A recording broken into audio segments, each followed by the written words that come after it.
The summary of it.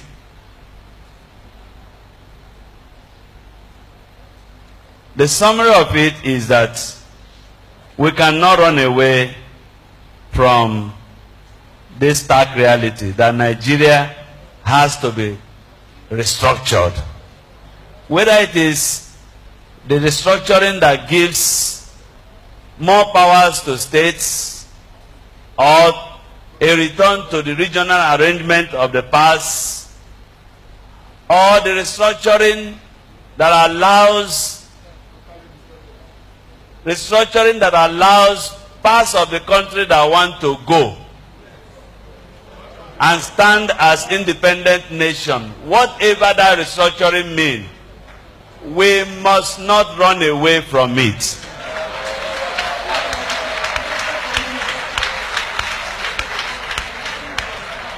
And our position as bishop, and I must say now, I'm carrying you along as a diocese, is that if we continue to pretend that all is well, we will keep bleeding profusely. And very soon, there might be nothing called Nigeria. Instead of our killing ourselves under the pretext of remaining one indivisible nation. Some people say Nigeria's unity is non-negotiable. I want to say it is negotiable.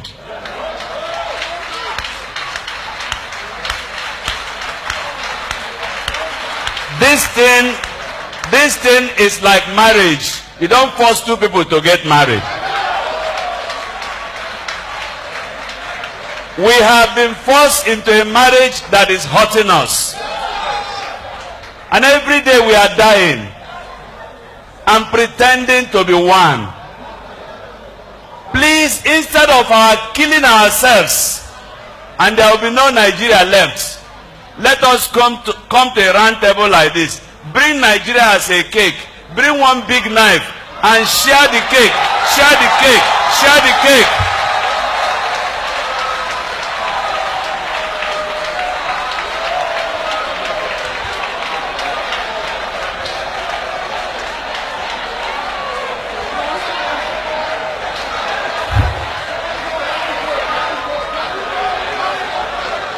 Praise the Lord.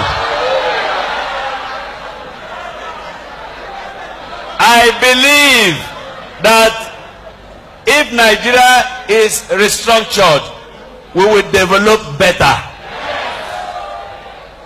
I believe that if Nigeria is restructured, we will respect one another. So let us not pretend to be one when we are not one.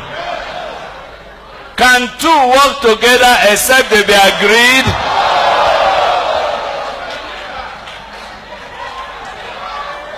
Our leaders must shun all forms of hypocrisy and support this move. From the architecture of this problem, those waiting for the agitation to go away may wait forever. The time to act is now.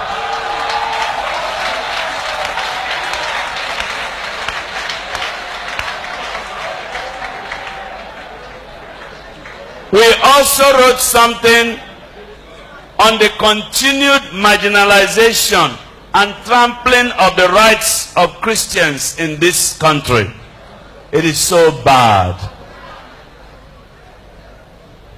And one of such recent marginalization and trampling of our rights, maybe Beneblaka will tell us better, is a subtle removal of CRK from the curriculum of our national examination bodies like NECO.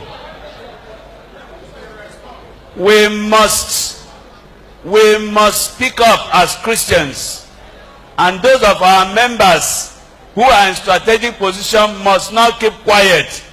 If you are removing CRK, remove Islamic religious studies, remove Arabic studies, remove ATR. Everything that has to do with religion, remove it. You don't remove one because you want to give advantage to the other. That is unacceptable to us, and we will resist it as people of God.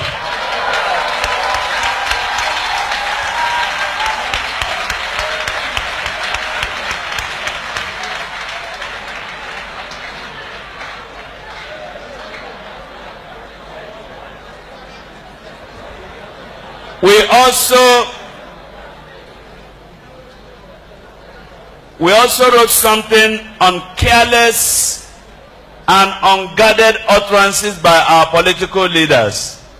Much of the tension in this country is caused by what our leaders are saying. When a governor will say, I will not guarantee the safety of a Christian who eats during Ramadan, that governor is careless, irresponsible, and does not deserve that public office. Because when we are fasting, we are not compelling other people to fast. So why should Christians not have liberty to eat because other people are fasting? That is an irresponsible utterance by a governor, and it is not helpful to this nation. Our leaders are known to make volatile statements. Political leaders, traditional leaders, leaders of the National Assembly, leaders in the executive. It will not help our country. So our leaders must be careful. If we want to remain as one, we must avoid saying things that will provoke the other section of the country. It's a warning. It's also an advice. So we enjoin all political leaders to watch their utterances. The security and well-being of the country, of the citizenry, is of much more importance than primordial political gains or religion. The polity is already heated, and the fabrics of our national cohesion terribly stretched. The careless utterances by our leaders in the guise of defense of ethnic, political, and religious interests is enough fire to set the nation on the path of self-induced conflagration with telling consequences. If truly we treasure our continued existence as a people of one nation, the present-day government and its security apparatus must appear and act at all times in a fair and just manner when issues of hate speech hit up the polity. Inasmuch as we commend the acting president Osibanjo's actions and series of meetings to arrest the situation, we demand that the government must divest itself of every vestige of partiality and religious bias when these issues occur.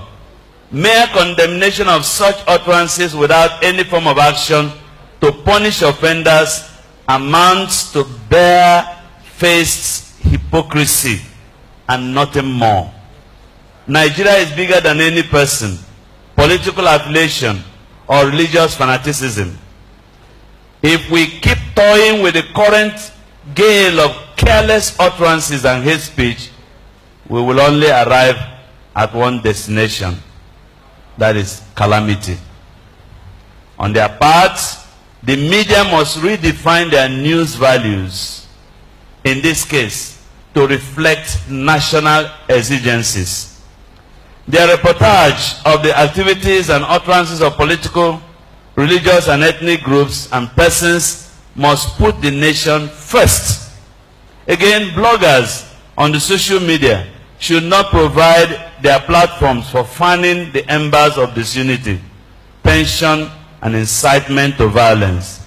We must all remember the Rwandan genocide of 1994, the Kenyan election crisis of 2007, and the Nazi atrocities in the Second World War.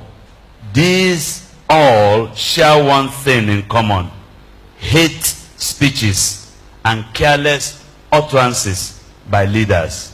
In summary, our position on the state of our dear nation is that our leaders, and indeed the citizenry, must imbibe a culture of discipline in all we do to solve a myriad of problems.